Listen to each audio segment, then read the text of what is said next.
Mike, thanks for the introduction, and I want to thank all you folks for being here instead of across the hall to hear about risk reporting. It's going to be the most exciting talk we have all day, and that may just be because I might not be able to navigate this technology. See, I'm already. So winning over the board with controlled metrics that matter. Why do we want to win over the board? For a couple different reasons. One, as risk managers, we want to make sure that our leadership is armed with all the information they need from a risk and compliance standpoint to grow their business effectively. Number two, and especially if you're in a smaller company like Marlette, we want to win over the board so that we can develop more sophisticated tools in the risk and control space. So in order to do that, you've got to gain the credibility and the trust of the board so they feel comfortable investing in your business. Okay, I also have to use a clicker here. So how do you do that?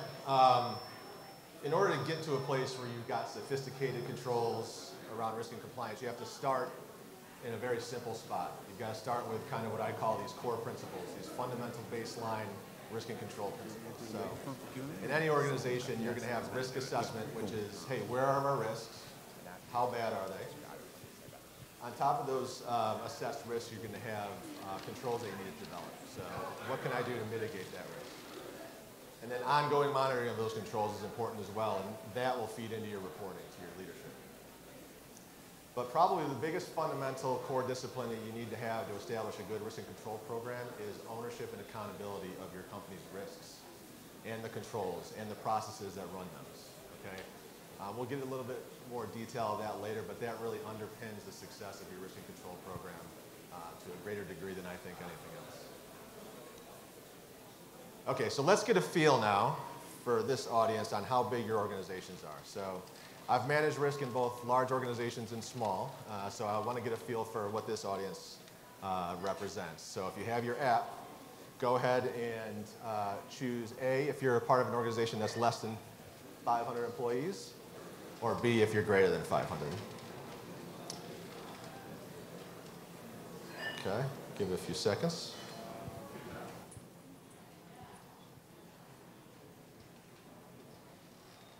Somewhat of an arbitrary figure, the 500, but I felt like it would give us a good read. Okay, so it looks like we're about at a 60-40 split, which is good because it was kind of a cheat question. Because really, the concept is the same for big and small companies. Okay, and here what I want to impress on you is keep that simple, logical baseline. For big companies, that allows you to fall back on kind of your core values when things get a little bit hectic and complex.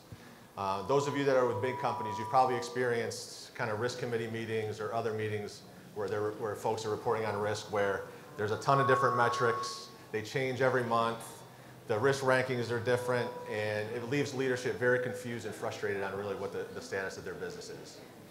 For folks that are experiencing that in a big organization, fall back on your core principles of risk assessment, controls monitoring, controls development, and monitoring.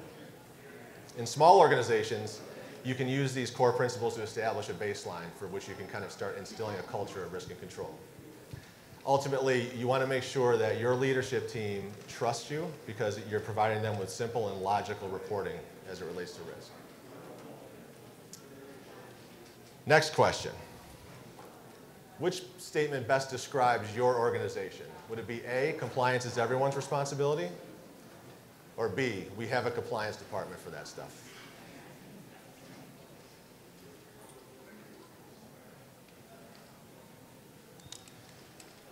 So, shockingly, compliance is everyone's responsibility wins. Now, I knew this was going to be a bad question. I figured you wouldn't be here if you had a compliance department for that stuff. That's right. That's right. So I realized that a couple weeks ago, but I didn't want to change this question. Compliance is everyone's responsibility. Hopefully, we're all in an organization where we feel that way.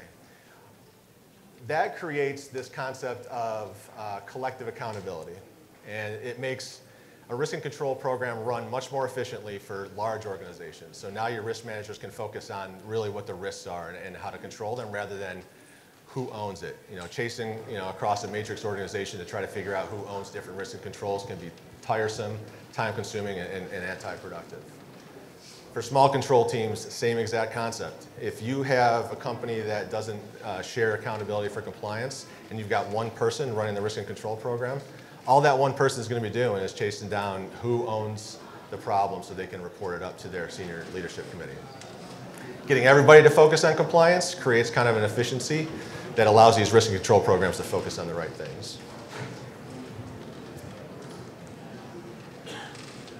So we've talked a little bit about creating a simplistic approach to risk reporting. Now let's talk a little bit about gaining credibility. And we do that first through making sure that you're providing logical reporting to your leadership team. So this is an extremely rudimentary example. Don't judge me on this, but I think it gets the point across. If you've got a risk assessment, you want to make sure that that assessment is intuitive and focused enabled. And by that I mean you're really focused on what the key critical risks are for your company. So the poor example would be, you've got high, medium, and low risks, and everything is a high risk, right? I'm sure folks have been in businesses like this where everything is high risk, we have to solve the world. It's kind of like that boil the ocean mentality. This creates ambiguity, and it's overwhelming for you as risk managers and for your leadership team to kind of get their arms around what's truly important. You want to have something more like a bell curve where you've got a very balanced and intuitive approach to assessing risk so that you know that the highest risk items are getting the most focus from your control teams and getting the most focus and investment from your leadership teams, okay? So just making sure that it doesn't have to look exactly like this, but making sure when you assess risk and you bring those in front of your leadership team that it's logical and it makes sense to them. And by doing that, you'll start to gain their trust. Folks, we're a small group, so any questions along the way, I would love to just sit here and have a dialogue for the next 20 minutes. So please raise your hand. Yes, sir. Does that bell curve change when you're looking at inherent risk versus residual risk? It can. This was thinking more lines of inherent risk. But sure enough, once you start adding controls into that, you'll start seeing that bell curve shift. And it'll also shift based on the cadence in which you're kind of making that transition from inherent to residual. So as you're testing your controls and improving that residual risk continuum, you'll see that shift a little bit. More questions? Okay, we'll move along. Next question that I have for you folks is, which statement best describes your organization, A, B, or C? This kind of gives me a feel for the maturity level of our programs here. So A, we don't know where we have risk. Maybe we're a startup, maybe we haven't invested in our risk and control program, but we really don't know where our risks are, and we're nervous about it. B, kind of in the middle, we know where our key risks are, but we really don't know how much risk we can accept and what the trade-offs are between one type of risk and another, and how do we manage that. And C, that we have a very defined risk appetite and we've got strong governance controls around that. So please vote A, B, or C on your phones. Is the app working? Am I only getting 2 responses here? No. Okay, so 40 and 40 tied, the top 2, and only 20% have reached kind of a more mature level. And that makes sense. That's kind of what we see across the business today. We've got folks who haven't quite gotten to a place where they've gotten a board-mandated risk appetite for different segments of their business, and that's okay. That's what a lot of us are trying to strive for and try to get to. So where kind of a good risk management team would want to get to eventually, and what we kind of strive for, is this concept of enterprise risk. And being able to arm our board with a view of risk across the entire business. So we have a lot of specialized risk teams in our industry or in our respective companies that focus on credit risk or compliance, IT security. But what we do as enterprise risk managers is we try to bring it all together and show the board on a consistent basis where the hotspots exist across all of those different risk segments. So continuing to kind of feed through this line of logical reporting, we develop segments, or we strive to develop segments that are kind of in terms of which, what metrics we measure success or failure there. So things like strategic risk, and for companies like Marlette, strategic risk is, are we growing loans consistent with what our forecast is? We balance that with credit risk. So if we are doing really good in strategic risk, we should make sure that we're not doing that at the expense of credit risk, meaning putting on bad loans that aren't going to pay us back. Liquidity, same thing. Do we have enough cash on hand to run the business? All of these things kind of all feed off of this concept of forecast versus actuals. So if you've got a consistent key risk indicator, forecast versus actuals, that you can apply to several different risk segments, that helps reinforce this concept of logic and consistency and simplicity. And it makes it very easy for your board and your leadership team to adopt the reporting that you're presenting up to them and make decisions off of that. So, what I really wanted to convey here was choose risk segments that make sense to your business, choose key risk indicators that provide a consistent valuation for each of those segments. And these segments can vary based on the type of business you're in. And they can vary based on what your board thinks is important. Any questions? Okay. A little bit of a busy slide, but again, just a real basic example of what we kind of do at Marlette to build our enterprise risk reporting. We choose a very simple 5-point scale for 1 through 5, 1 being high risk, 5 being low risk. And we work with our board to determine, hey, where do you think it's important to be able to accept risk, and where do we want to accept any risk? So what's our risk appetite? And the board will tell us, hey, so for instance, this is just an example, but for credit risk, so for charge-off and loan losses, we feel like that if you're anywhere between 3.25% on either side of your forecast for a given time period, that we're okay there. Okay, that's a decent band for us to operate in. We don't think we need to do anything or make any decisions on any other risk segments to pull away from that. However, if we start seeing, for example, credit risk getting extremely good to the point where, you know what, maybe we're not booking as many loans as we want to, then we can make a decision that says, hey, let's book some more loans, we'll take on a little bit more credit risk because we know that we've got some excess appetite there.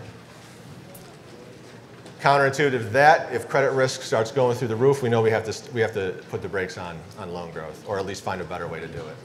So just an example that's kind of specific to my business, but pretty easy and intuitive way to look at enterprise risk.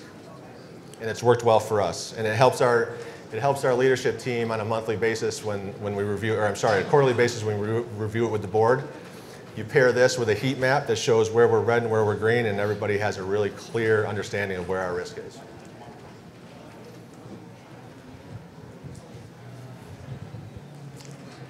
So ultimately, like we said at the front, the reason you want to win over your board is because you want to start being able to be more sophisticated, more intuitive with your risk reporting. So solving this credibility equation leads to investment. So you've started with a simple concept, you've made sure that you've got logical and meaningful metrics, and you've presented it in a clear way that's now built trust from your leadership team. And now your leadership team will listen to you when you say, hey, we've got a problem here, I need a tool to help me, I need you to spend some money and help me invest in this tool. Or we have some gaps or maybe some blind spots where I need smarter people to help me analyze data around that so we can understand if we need more controls there. I need you to invest in my team to hire more people. So you'll have a hard time doing that, especially in a small company, if you haven't gained the trust of the leadership team that's going to open up their budget to invest in your control plan. So intuitive risk reporting, reinforcement is key. So I talked a little bit earlier about varying reporting on a monthly basis and things that change. You got to find something that works, and you got to stick with it, and you got to show it to your leadership team every month. You got to talk about it with them every month. The same thing that your monthly leadership committee sees has to be the same thing that they see when they're sitting with the board. Consistency is a key here because that'll gain a lot of trust for you. Okay, any questions? I'm all out of iPad questions, so it's up to you guys now. And this is just kind of the culmination of what you can do with the investment that you get from your leadership team when they trust that your risk reporting is accurate. So you get smarter people, you're able to analyze data better, you're able to get tools that can do things that your risk and control team can't do. They can do things that your strategy team doesn't have time to do. It really takes your risk and control reporting program to the next level, because ultimately we do want to be more sophisticated because our businesses are going to grow. They're going to diversify in products. It's going to get more complex, and you want to be able to make sure that your risk and control program can scale along with your business.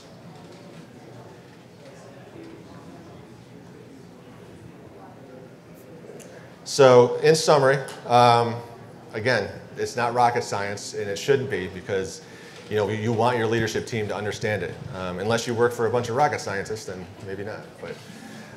But normally, they don't have, a lot of times they will not have the patience to have to weed through a ton of detail, a ton of things that they got to figure out. They need to really be spoon-fed clear, logical, and intuitive data so they can make a quick decision and the right decision.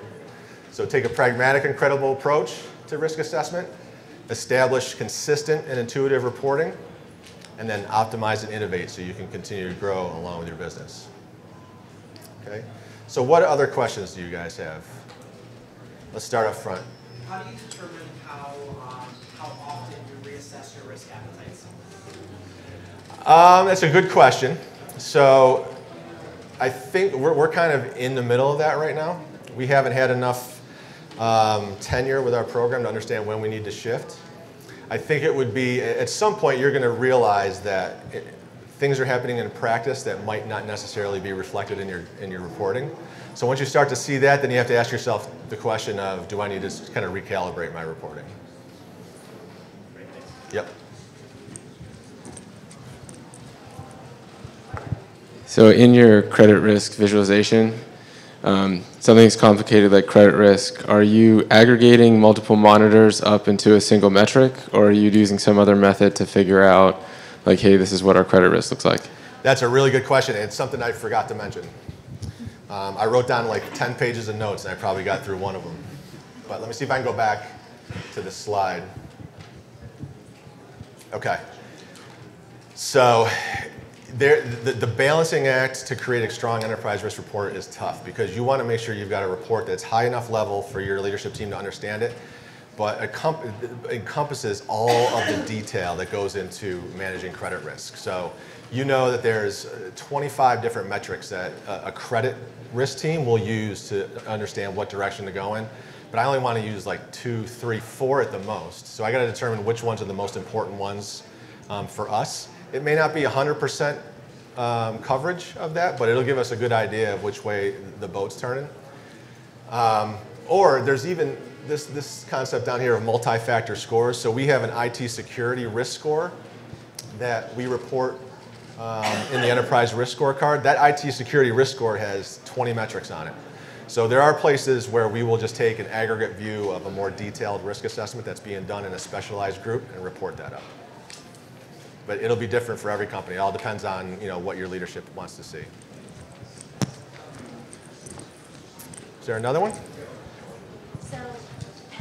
We're talking about data sets, and when it comes to risk, one of the challenges with data set is often data hygiene. How do you make sure you're not getting garbage in so you don't get garbage out? So yeah, it's a good question. It was a big problem when I was working for big banks, because a lot of time big banks are using data from different bolted-on companies. So less of a problem in a company like mine where we're homegrown, the data is super clean, and we've got a lot more controls around the data. Not only is the data better, but we've got a lot more controls around it. So I think it's all about data integrity just being audited the same as any process in the company would be audited. If you're seeing that your data integrity is bad and you can't develop good reporting, then you've got to put some resources into putting better controls into your technology group to get better data.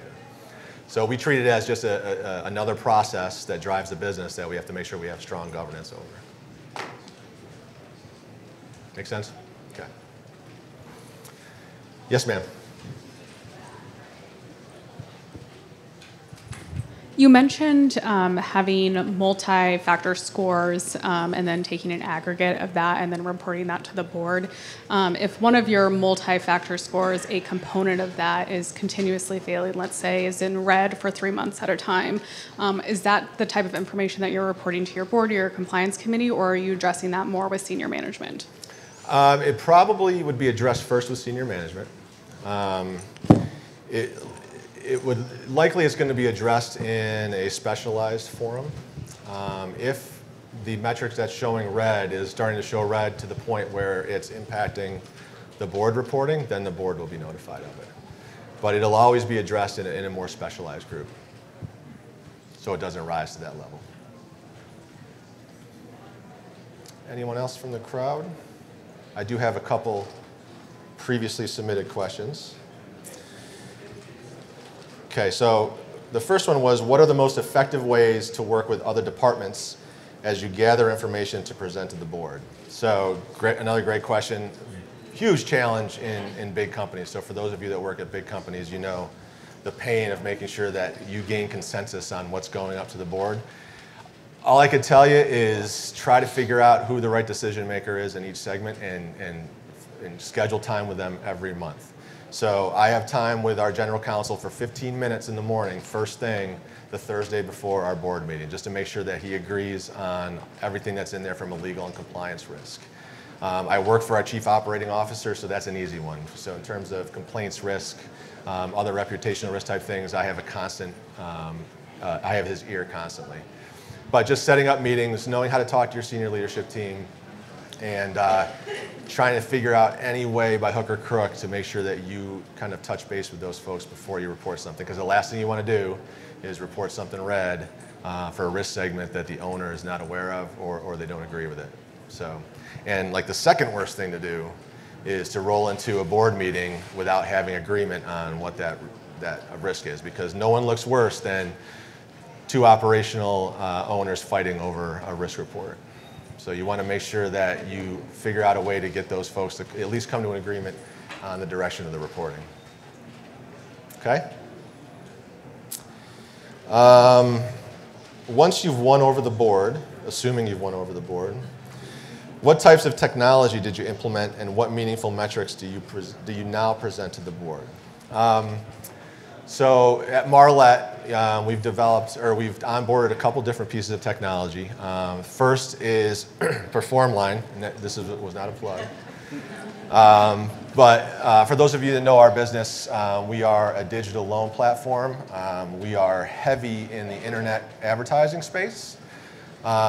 We use affiliates to advertise for us. We advertise directly. So we recognized early on that we do have risk as it relates to compliance in our marketing or advertising on the internet. So we partnered with Performline to make sure that we have constant oversight into the advertisements that we're putting on the web, both with affiliates and through our own website.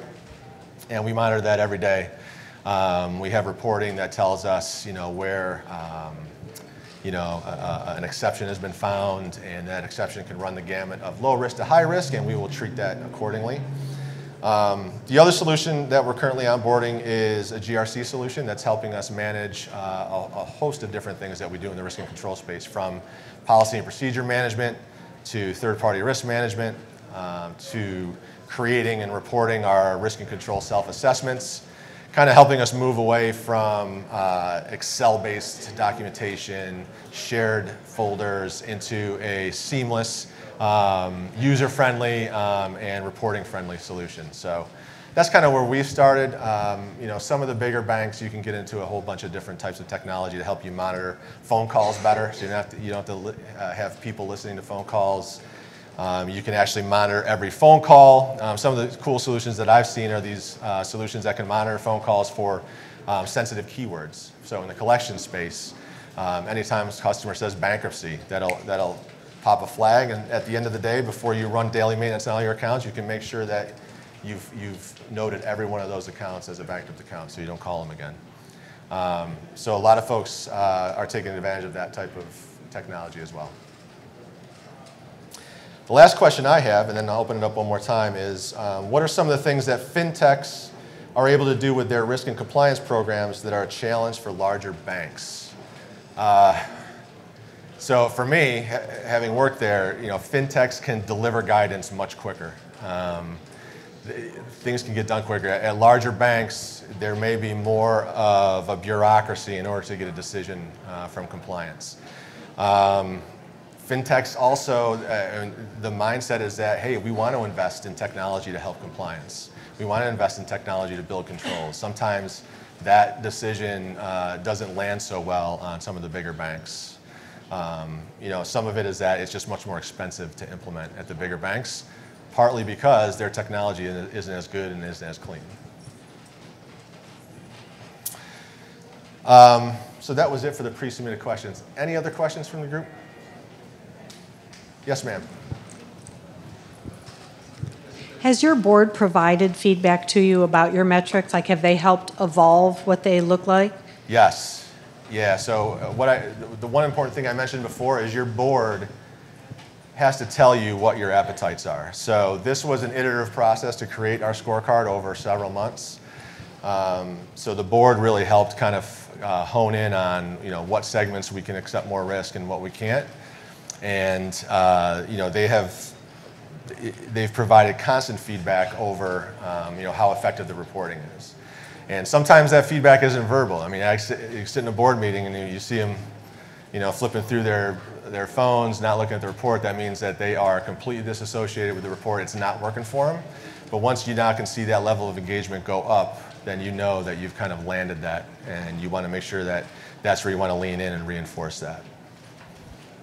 Okay? Yes? So I see that you've mentioned some thresholds here. This is kind of a follow-up to what you asked. Mm-hmm. How often do you go back and reevaluate those thresholds? And Yeah. how do you do that? Well, so from a risk perspective, we're kind of like similar answer. We're kind of playing it by feel right now. If we feel like that what we're reporting as a certain level of risk that doesn't feel right in practice, then we'll recalibrate. In credit risk, like when you get specialized group like credit risk, compliance, finance, they're constantly recalibrating those metrics themselves, and we will work together to say, hey, do we have the right metric in here? One example in the credit risk spectrum that some of you folks are probably familiar with is, hey, what's our outlook for future loan business? Are the loans that we're booking today, are they going to perform today, or are they going to perform 2 years from now the same way that loans are performing today? And we kind of calibrate to that outlook, because that really is a strong harbinger of risk. So we allow some of these more focused risk or control groups to do the work, the analytical work, and then we will work with them to make sure it gets folded into our larger scorecard. Okay? Okay, any other questions? All right, well, thanks for being a great audience. Thanks for being in the small group and not the big group. Appreciate it.